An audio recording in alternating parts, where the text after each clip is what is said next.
कि घर की वो 4 मर्यादा कौन सी है जिस मर्यादा में नारी रहे तो उस घर में संपदा नहीं घटती, उस घर की संपदा को समाप्त नहीं किया जा सकता है। 4 मर्यादा माता लक्ष्मी, मां सरस्वती के सामने माता पार्वती जी से पूछ रही है। वो मर्यादा है कौन सी जिस मर्यादा के बल पर एक जो घर बसता है, घर जो बसाया जाता है, उस घर में सुख, सौभाग्य, संपदा, सत्ता, वैभव, प्रतिष्ठा, यश, कीर्ति, आरोग्यता, ये सब वहां रहे।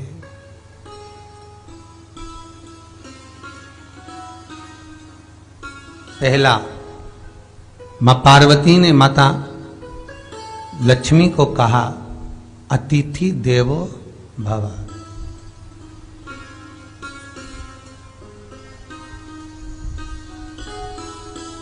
हमारे दरवाजे पर जब कोई अतिथि आए, हमारे दरवाजे पर कोई मेहमान आए, तो हम उसका आदर करें।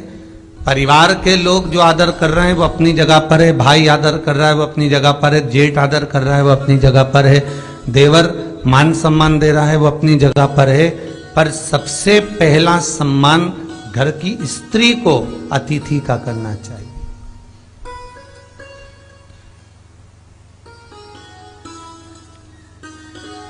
सास के मेहमान आ गए, पहचान वाले, बहुवन मालूम पड़े अपने कमरे में बैठी हुई है। मेहमानों ने आकर पूछ लिया, क्यों बहू नहीं दिख रही? बस आ रही होगी। सास गई, रसोई घर में से पानी लाकर पिला दिया। फिर मेहमानों ने पूछा, बहू नहीं दिख रही? बस आती होगी। 2 बार सास ने गिलास भी गिरा दिया कि एक आध तो आ जाओ रही ऊपर से, पर नहीं आई। जब सास ने चाय रख दी और चाय रखकर सास फिर लेकर आई, तो बहुओं के मन में आया, चलो सास ने चाय बना दी है, खुशबू ऊपर आ गई है, अब चलते हैं। और बहू फिर नीचे आई। जो मौसी आई थी, काकी आई थी, बुआ आई थी, चाची आई थी, उनको प्रणाम करा और अंदर जाकर चाय जो बनी थी उसको पिया।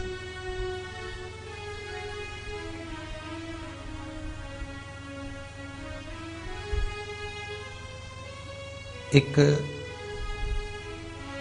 गरुड़ पुराण में लिखा है, 94 तरह के नरक में एक नरक है जो दरवाजे पर आए हुए अतिथि का सम्मान नहीं करता, उसको जल नहीं पिलाता, उसका मान सम्मान नहीं देता, उसका आतिथ्य नहीं देता, उसके लिए भी एक नरक रखा गया है।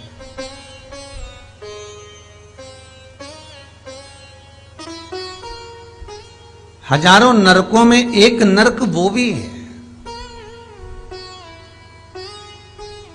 जिसका हमने आतिथ्य ना करा हो।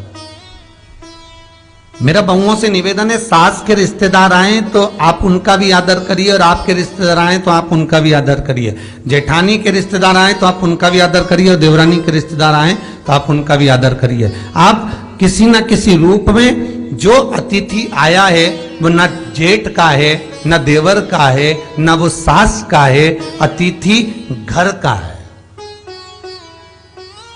किसी एक व्यक्ति का अतिथि नहीं है।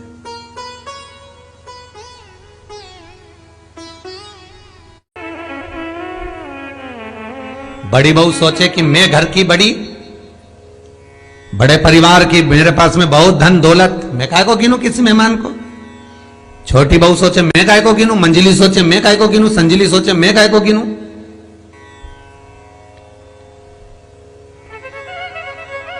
तुम्हारे माँ बाप आए, सास अगर तुम्हारे पिता से, तुम्हारी माता से बात ना करे, देवरानी बात ना करे, जेठानी बात ना करे, तो तुम्हें कैसा लगेगा कि तुम्हारे माँ बाप आए और किसी ने सम्मान नहीं करा, उसी तरह सास के रिश्तेदार आए, तुम सम्मान नहीं करोगी तो उसको कैसा लगेगा।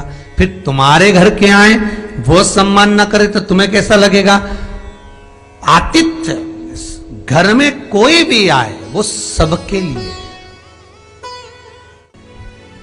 दूसरा क्रम बताया, घर के दरवाजे पर जो तुलसी का पौधा होता है, जीवन में सबसे पहले अगर दुख आता है, तकलीफ आती है, कष्ट आता है, बीमारी आती है, रोग आता है, कोई बड़ा घटना घटने वाली होती है, कोई बड़ा कष्ट आने वाला होता है,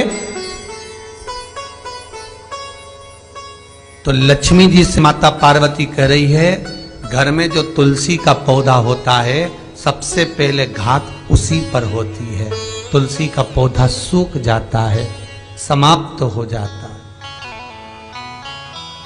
उसके डालियां मुरझा जाती हैं, नीचे लटक जाती है, मंजरी झुक जाती है, या तुलसी के कुंडे में जो मिट्टी है उसमें फफूंद पड़ जाती है।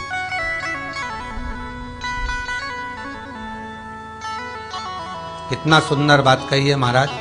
तुलसी के क्यारे में, पद्म पुराण, तुलसी के क्यारे में जो हम जल डालते हैं, वो जल हमने जब डाला और वो जल अगर नीचे गिर रहा है, उसका भी दोष वर्णन है महाराज,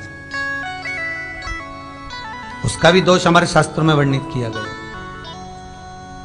तुलसी के क्यारे में अगर जल डाल रहे हैं और वो जल जमीन पर बह रहा है, गिर रहा है, उसका भी दोष है। तुलसी के क्यारे में उतना ही जल दिया जाए जितनी मट्टी सोख ले, 2-4 8 बूंद पानी गिरे चल जाएगा। तुलसी के क्यारे में छिद्र रहता है, बूंद बूंद पानी टपक जाए वो चल जाएगा। पर तुमने तुलसी के क्यारे में जो जल भरा, लोटा भर भर के डाल दिया, और ऊपर से जो जल कुंडा भरा कर उलीच में से, अर्थात भराने के बाद जो नीचे गिर रहा है, वो दोषपूर्ण है महाराज, उसकी दोषता।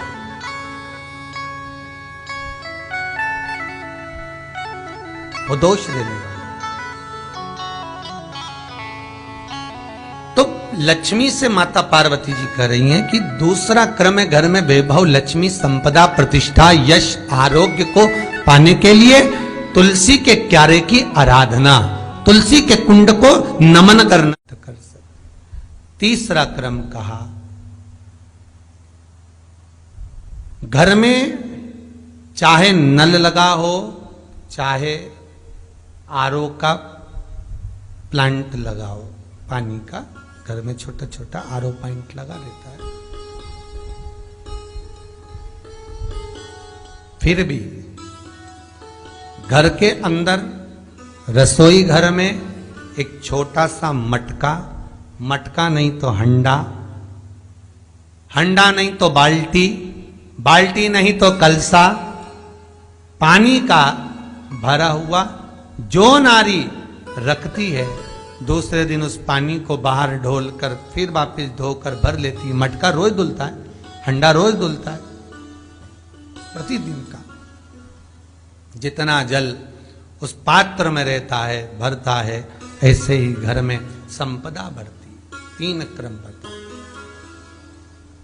चौथा, नारी के मस्तक पर जो चीर होता है, ये पूर्वज, इसी चीर से कथा प्रारंभ हुई थी और वहीं पर पहुंच गई। लक्ष्मी पार्वती के संवाद पर चल रही है महाराज। मस्तक पर जो चीर होता है, मस्तक पर जो वस्त्र होता है, वो वस्त्र पूर्वजों का, पितरों का, कुल देवी देवताओं का आशीर्वाद।